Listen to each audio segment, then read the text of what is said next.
You wake up tired, you go to work tired, you come home tired, and somehow, at the end of the month, there is still nothing left. You were busy every single day. You worked hard. You did everything you were supposed to do. So why are you still broke? Here's the uncomfortable truth. Nobody wants to say out loud. Being busy is not the same as building wealth. And for most people, staying busy is actually the reason they never get rich. Let that sink in. Think about the people you know who are always working, always running, always exhausted. And then think about the people you know who are always working, always exhausted. And then think about the people you know who seem to have more money, more time, more freedom. Which group looks busier to you? Exactly. The people with money are not the ones grinding themselves into the ground every single day.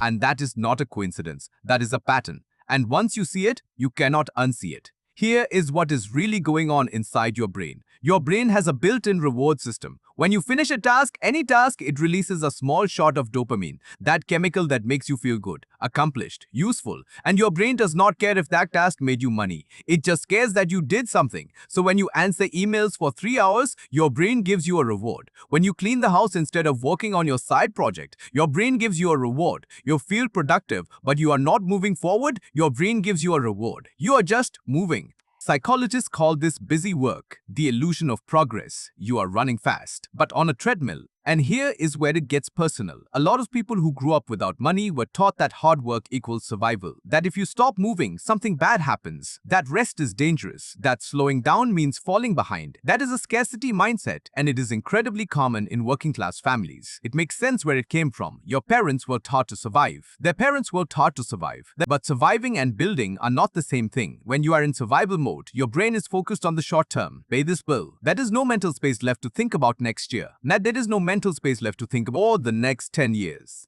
Rich people are not smarter than you. They are not more disciplined than you. They just learn to think in a different time horizon. So what does that look like in real life? A person with a scarcity mindset takes on more hours at work when money is tight. A person with a wealth mindset asks, how can I make more money without trading more of my time? One question keeps you busy, the other one builds something. A person with a scarcity mindset spends their free time recovering from the week, learning something that compounds over time. A skill, a system, a small investment, one gives you relief, the other gives you leverage. And leverage is the word rich people never stop thinking about. Not hard work, leverage. Here is another layer that most people never talk about. Being busy protects your ego. If you are always working, always exhausted, you have a perfect excuse for why you have not built anything yet. I would have started that business, but I have been so busy. Even have learned to invest, but I barely have time to breathe. Busy is comfortable because busy feels like effort, and effort feels like effort, and effort feels like you are trying. But trying and building are not the same thing either. The hard truth is this. Some people stay busy on purpose, not consciously, but because building something real is scary. It might fail. You might try your hardest and still not make it. Busy is safe. Building is vulnerable. So what do you actually do about this? First, stop measuring your day by how much you did. Start measuring it by what moved forward. Ask yourself at the end of every day, did I do anything today that will matter in 1 year? Even one small thing. If the answer is no, you were just busy. Second, identify your high-value activities. The 3 or 4 things that actually move you closer to financial freedom, and protect those like they are the most important meetings of your life, because they are. Third, stop confusing motion with progress. Scrolling, organizing, planning, researching, they are. Stop confusing motion with progress. Scrolling, organizing, planning, researching, they are just sophisticated procrastination.